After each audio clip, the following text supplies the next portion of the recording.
So far this NBA season, rookies like Victor Wembanyama, Chet Holmgren, and Ausar Thompson have put on some spectacular performances. But there's one rookie no one's talking about. It's Ausar's teammate in Motor City, guard Marcus Sasser, who was the 25th pick in the draft. Sasser was an older prospect at 22 years old. In his 4 years at Houston, Sasser was a great shooter, shooting 37% on three-pointers, and was also an 82% free throw shooter. Coming into the draft, he was given comparisons to Javon Carter and Fred VanVleet for his solid perimeter defense and shot-making ability. Despite his success in college, his size and age likely dropped his draft stock, falling to the end of the first round when the Pistons traded up to draft him. In recent years, other older prospects like Cam Johnson and Terrence Mann have actually been very valuable starters for good teams.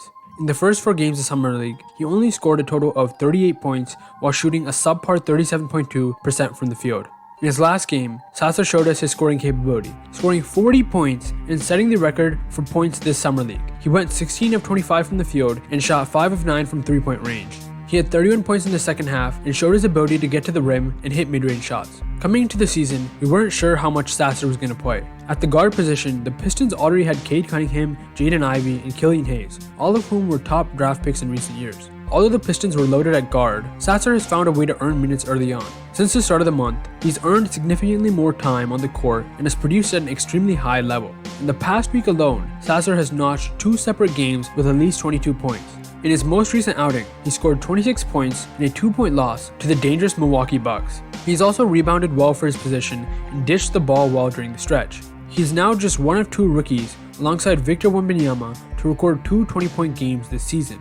And he's doing it on some incredible shooting splits. Sasser is shooting 55% overall and 50% from long range.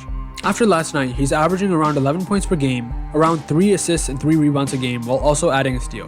Among rookies, he's 4th in field goal percentage, 3rd in three-point percentage, 5th in points per game, and 4th in assists per game. In terms of more advanced stats, he's 1st in box plus minus, which means out of all the rookies, when he's on the court, he has the biggest impact on his team.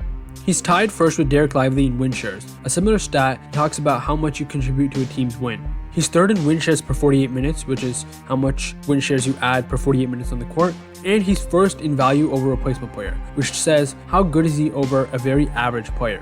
And he's been doing all of this while only getting around 20 minutes per game, and the ball less in his hands, compared to other rookies who are getting 25 to 30 plus minutes per game. Although the Detroit Pistons are 2-7, I think Sasser doesn't nearly get the respect he deserves. Another great rookie, Jordan Hawkins, got lots of media coverage and attention after he hit 7 3-pointers to score 31 points. Not discounting Jordan Hawkins in any way, but Sasser has been more consistent in scoring performances, is on a team where his minutes weren't handed to him due to injuries, and Sasser was also a late first-round pick compared to Hawkins, who was a lottery pick. The Pistons have lots of issues to still resolve. There's been a big concern about Jaden Ivey, who had a great rookie season. Sasser's performances and Killian Hayes' defense has led to Monty Williams actually decreasing Ivey's minutes from last year. He's been out for a bit recently, but we're confused on what the Pistons are going to do with Ivey when he gets back. Led by Cade Cunningham, the team is extremely young and is still continuing to develop. Although Detroit basketball won't be competitive for a couple years, they boast a plethora of young players in Cunningham, Ivey, Hayes, Sasser, Thompson, Stewart, and Duran. What matters most at this moment is these players learning to play selflessly and together as a team. With Detroit retaining a top 10 pick for the next couple years, they can build this roster better around the players that they want to keep in their core. This team could be a sneaky East playoff team in a couple years with a nice mix of shot creating, shooting, toughness, and defense. However, right now, Marcus Sasser is proving all those people that said he was too old, he's proving them wrong. As the year progresses, I'm super excited to see Sasser's future scoring outbursts and what more he can show us. Thank you guys for watching this video. Subscribe and like. There are 2 videos on the screen I think you'll really like, so click on those and watch those next. I'll be back in the next one. Peace.